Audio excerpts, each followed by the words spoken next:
everyone, welcome back to another episode of Beans and Banter. I'm your host Caroline, and today I am joined by some new faces. Would you like to introduce yourselves? Yeah. My name's Georgia, and that's pretty much it. Yeah. My name's Prateek. I don't need any introductions. I'm Courtney. Well, for this episode, the topic is moving out. And just for a little bit of background, I'll say we're all in our 20s. Mm-hmm. Still, Out of thank the barely. Lord. Out of us four, I have not moved out yet. So this is kind of like more for myself. I'm asking you guys questions about moving out and your experiences. Mm-hmm. So for you moved regional. So we're all from Sydney. Located in Sydney. Yeah, You're from elsewhere. elsewhere. More important cities, yes. I'm from a different country. Just trumped you. So really, it's just you and me. It's just us. So maybe we'll just start with like a little background. It's like, why did you move out? Mm-hmm. Where did you move to? Yeah. And why? All that. Yeah, okay. Yeah. I moved out just a little closer to home than you two, so I'll start first. I did optometry at university, and then after I graduated, it's a 5-year course, there weren't actually many jobs in the city at that point. And also we had some people coming in and talking to us about doing work in regional and rural areas, and it sounded pretty good. And so I moved to a place called Armidale, which is 7-hour drive, 1.5-hour flight north of Sydney, and then stayed there for 2 years straight after graduating. So I like developed my optometry skills there and then came back to Sydney. Yeah. But I was this close to not coming back. It was so good. Really? I loved it. Yeah. For some reason, I thought Armidale was much closer.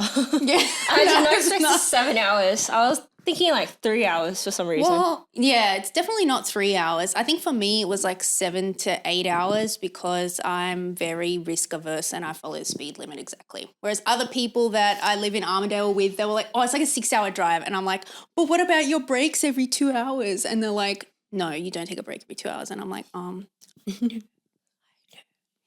So for me, it took a little bit longer. But the flight, I used to fly before COVID. So I was there 2019 and then COVID hit. And then my second year there was 2020. So I got to see the two different sides of it. And the flight is only like maybe 50 minutes. But because the plane is really small, like when you get to the airport in Sydney, you get on a bus and then like the bus goes around the tarmac for like half an hour and then you finally get to the plane and then the plane goes around like all the other bigger planes and then it finally takes off. Yeah. So even though you allot 1.5 hours for the flight, it actually doesn't take that long. Oh. So it's just for people that are familiar with New South Wales, it's just inland from Coffs Harbour.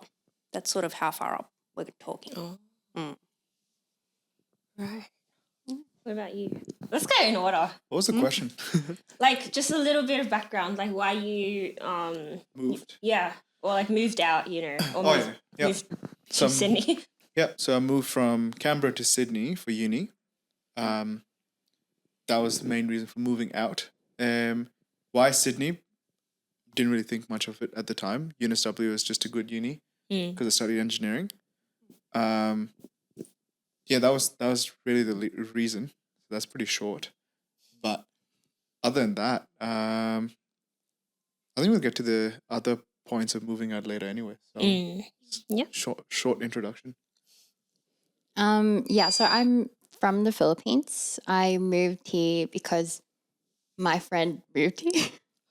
So no, I didn't really plan on moving. Yeah. So it was more like I just went to the consultation with her about like moving overseas, and then it kind of just like Caught your interest? yeah, caught my interest, and then like from step by step, it kind of just flew normally. Yeah. Yeah. So by the time like I submitted the papers, we got into uni, and then like they were like pay the tuition. I was just like, Mum, this is the first time my mum heard about it, and I was like, Mum, I need money. I need to pay tuition to go abroad, and that was pretty much it. There was like, I guess the main reason was just like because my friend was like planning to go, and I was just like going along with it. Yeah. So you just planned Yeah. all of that out before your family heard about it? Yeah. Okay. So bold. So Because brave. This is the first time I'm hearing about it. I didn't plan it, which is Yeah. why like the first time I would go into details later, but like the first time I got here was like chaotic because yeah. That's one important friend. Yeah, I know. Yeah. She's the reason why I'm here. Yeah. Yeah. You guys still friends? Yeah. Okay. Imagine that move there. Imagine I'm like, we're not friends anymore. And you moved here and studied together? Yeah, we Yeah. studied together. Yeah, right. What'd you study again?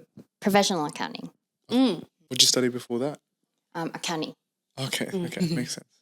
Oh, so it was all related anyway. Yeah, because it was the only thing I knew. So I was like, I didn't want to start because I'm starting in a new country, and I didn't want to start like something that I didn't know Yeah. because then it would just add up. So Even I'm like, harder. exactly. Yes. So, ma'am. like, can you guys tell me? Because I have not moved out, and I think for myself, like, even if I were to like go on like a road trip or just a trip somewhere, I always feel homesick. Interesting. Okay. So, what was your first night like when you just like in a fresh new place? What was that like? I mean, like first night, first week, maybe first 2 weeks. Wait, let me ask what homesick, like when you say homesick, what do you feel? Like, I really just want to go back home. Like, is it back to your room or go see your family or? Both, a combination of both. It's just like I don't like too much change in one go. Yeah. Interesting. Yeah. It will take me some time to like build up to, you know, like a completely new change. But if like, let's say I was going on holidays, like 99% of the time, I cannot sleep the first night because it's like, this isn't my bed. This isn't where I'm supposed to be. I can't sleep. Wow. That's very Yeah, interesting. Yeah, okay. Yeah. Damn. I mean, what was your first night like when you got to Sydney? Were you kind of the same, or were you kind of just like, I'm tired?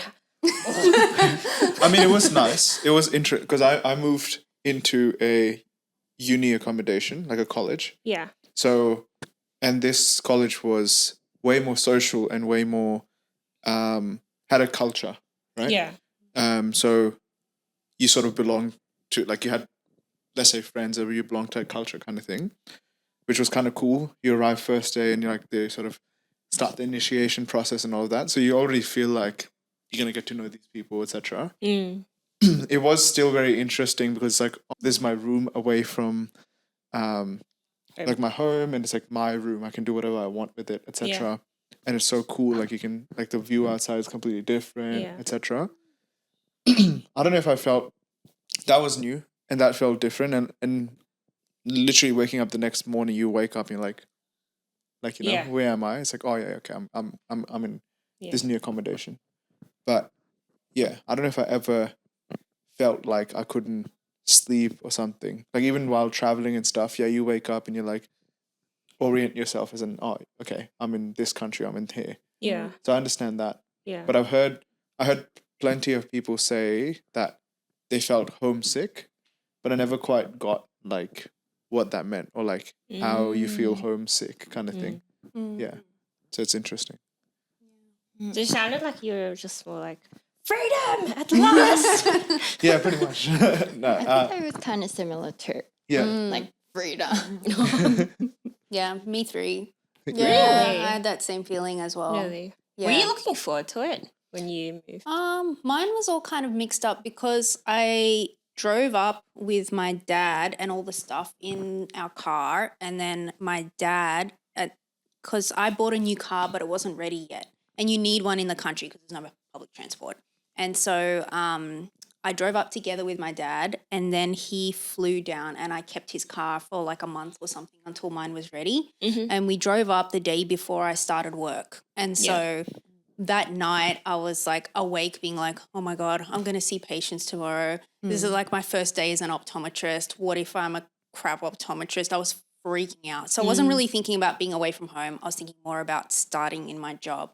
And then after the first day of my job that night, I was like, oh, that patient, I should have done this. Oh, was that the right thing to do? So it was really more job-based. And I just remember waking up the first morning and I hadn't slept very well. And I was like, you know that feeling where you stand up and everything's kind of like swimming a bit? That was like all day. I would like turn too quickly and I'd be like, oh my God. I was really freaking out. Yeah.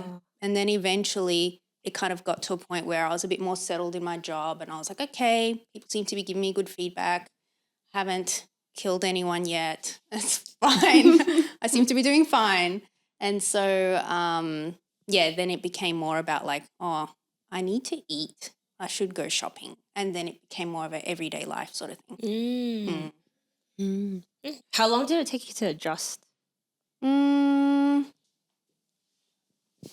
very long. Yeah, really. I think the adjustment, it was just sort of because I was living on my own. It's like, okay, well, if I don't do it, no one else is going to do it. And if I fail, no one's here to laugh at me. So I'm just going to go for it.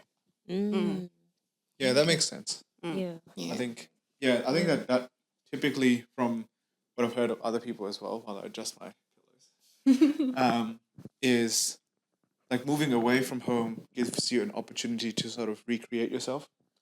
More so in like that college environment I was, especially because you get given nicknames and all of that stuff. So it's like literally like building a whole new, not identity, but something like that. But I think it's more that thing of like you can fail if you want, etc. You can go try out the things that you want, which and it's cool to see that it's outside of that environment as well. Like it's people feel it across the board, which is interesting. Because like I think I hear that whenever people move from one location to another, I think one of the coolest thing I heard was instead of focusing on like, you know, leaving behind friends, etc., they start focusing on what new things or more improvements they can sort of do. So like obviously when you move, like let's say job, locations, other things, there's change, but people get afraid of the change or they get worried about it. But then this person saw that as an opportunity to change old habits. So they're like, you know, everything's changing. So I'm in a time where like I need to adjust. But while I'm adjusting, that means my old habits can't stick. So I have so I can take this opportunity to also change that, which is kind of cool. But I agree. Yeah. How was your first night here? Honestly, I don't remember because like I was just so tired. Yeah. So I just fell asleep. Like the it's not so long. Like I think it's 7 or like 8 hours, that kind of thing. Yeah. But like I remember that it was like a nighttime flight. So like I don't know if you guys been to the Philippines, but like the airport there, I don't know, everything's just so slow. So you literally have to be there like 3-4 hours.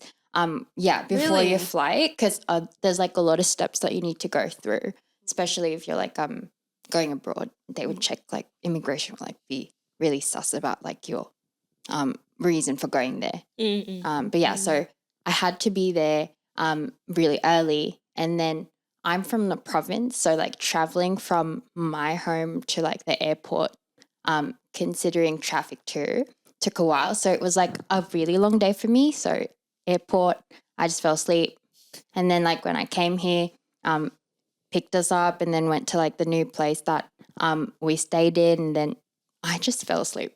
I don't remember what happened that like first night. Yeah. But it was pretty fast paced for me because like a few days after I think I start uni. So yeah, it was pretty busy, but I don't remember much. And like the place that where we stayed at, just for context, I don't have any relatives or family here. So I literally moved in just with my friend. Yeah. And it was just the two of us. Yeah. So she knew the owner of the place we went to. I didn't know her. And then like when we stayed, or like prior to like staying there, she like promised a lot of things, would like help you out and that kind of thing.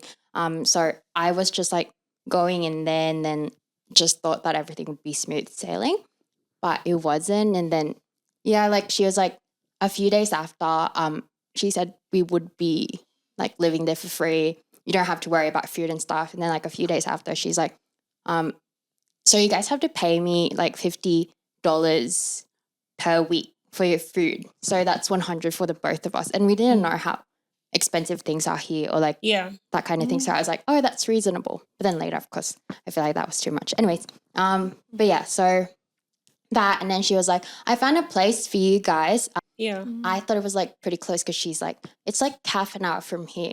And then DY is far. yeah. And I was like, and it was like I think a pretty cheap accommodation. I think it was like 110 per week. And then it's like, okay, I was like just thankful about everything because she's doing it for us. But then my friend asked around and was like, that's pretty sus. And then turns out it was like not really going to help us. Like everything that we thought was helping us wasn't really. Because DY is really far. And then we go to uni like I think more than 3 days a week then. So and then apparently there's not a lot of jobs there. Yeah. And then so the first week was kind of a shit show, but then after that we met some great people and like they helped us out, like helped us with work too. So I guess it went good towards the end anyways. But So the landlord or who's this person? So the person that we that was like gonna help us out when we got here was a friend of my was the friend of my friend's dad. It's his friend. Oh, okay. Yeah, so Like was just taking your money. Well, I mean, so and she was just like, taking a bit extra on the side. That's so but, dodgy. But before that, she was like, you guys don't have to pay for everything. I'm gonna help you look for a job. I'm gonna help you with like rent or whatever. Like when you find a job, that's when I like start taking money. But then it didn't work out. Like really, I was like just going with the flow. And then I'm so thankful for my friend because I'm like, because I didn't really look up a lot of stuff. Like I thought it was okay. I thought $50 a week was like standard. Not a lot. Yeah. Yeah. And then it was like the both of us. So technically it was 100. Yeah. And then she was just adding like 2 more people to like feed. But yeah, so I thought everything was reasonable. And then the moving to DY was reasonable. But then I'm so thankful for my friend because she was like, she looked everything up and was like, no, this is actually sus. She's not, whatever she's like saying is not going to help us. So like left and move up. Yeah. Wow. Pretty hard. Yeah. Wow. This is going to be on the internet. But yeah, I'm laughing at it now, but it was actually pretty, it was a shit show before. Yeah, what a rocky start. Yeah. Yeah. Wow. How long did it take you to adjust to life here though? Like a month, 2 months? Perhaps like a month or 2. Because I didn't understand like public transport and like everything. So yeah, completely different. It was completely, because we only had like jeepneys in like where I came from. And then, and I never walked. But here, it's a lot of walking. Because like the public transport are like, you have to follow a timetable, but it's not like that in the Philippines. Oh. Yeah, so if I miss a bus, I'm going to be late for wherever I'm meant to go to. But yeah, anyways, it took a while, but it was all fine towards the end. Yeah, right. So Wow. did you guys have any like unexpected challenges from moving out? Not that bad. Not that unexpected. I wouldn't even call mine challenges now.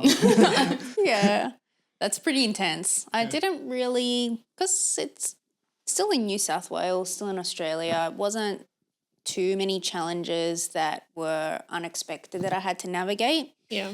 Probably I would say once I settled into my job, it was actually kind of, it sounds silly, but it was hard to find time for myself because I felt like, when I get home, I have to call my parents. And tomorrow, I have to call my sister, and then I haven't talked to this person in a while, and just leaving, not my old life, but just kind of partitioning it out and saying, no, I need to spend time for me. This is my time now to enjoy the hobbies and the things that I like to do and exploring that a little bit more. I think just learning to deal with that and finding the time for that. Yeah. was actually a I remember challenge. when you were there, Mm. we only called like once. Yeah. Yep. In the whole 2 years. Yeah. Yeah. And I remember you were like, oh, here's a room tour. And then you'd show me your meal prep. I forgot about that. Yeah. Yeah. Back, I think by the time I called you, it wasn't so sad. But yeah, the meal Yeah. prep was kind of hard at the beginning because I would normally make 2 4 servings for the week and have like lunches and then dinners and then eat out on the last night, like on Friday night as a bit of a treat. And then because I made 4 servings of one thing and I wasn't really that good at cooking at the beginning, if I ate the first one and I was like, that's so bad. And I was like, there's another 3 to go. Yeah, so that was pretty hard at first. But yeah, soon you just learn what works. I did the exact same. Yeah. 2 servings of 4. Oh Yeah. my god. After the second one, you're like, man, similar. I'm like, I need to up my game. Yeah, yeah. Sometimes he tells me, oh, I forgot lunch. I feel like he doesn't forget it by accident. He just doesn't want to eat it. Probably. Yeah. Yeah, Did you I have guess- any unexpected? Oh, sorry. That's okay. Interrupted you. I was going to say I'm the same. Like, one of my unexpected challenge too was cooking because I never cooked prior to like going here. Like, I had to learn how to cook rice because Yeah. I didn't know how to. Do you guys use the finger method? It's so hard. It's Water. it's so hard. Yeah, to the do. water. I think it's like like so many chances. what was the rule? Double and Do you do the thing or like the hand thing? Yeah, The finger, the knuckle thing. Yeah. Oh, I don't. I don't do measure that. like I just have like I just use the same cup. 1 cup rice, and 1 then cup double water. Oh, 1 cup. Double? I thought it was What double. kind I of rice are think- you eating? I think it Like depends on the 1.5. rice Yeah, too. exactly. Yeah. Oh, okay. Yeah. What are you eating? The normal sun rice from Woolies. Yeah, but is it I this? think jasmine is 1 to 1, Yeah. and then Oh, okay. basmati is Yeah, like 1 to jasmine 2, then. something Yeah, like but that. I've never heard of double. Yeah, basmati You're rice. making like Basmati. congee or something. Water evaporates, my friend. Okay. Okay.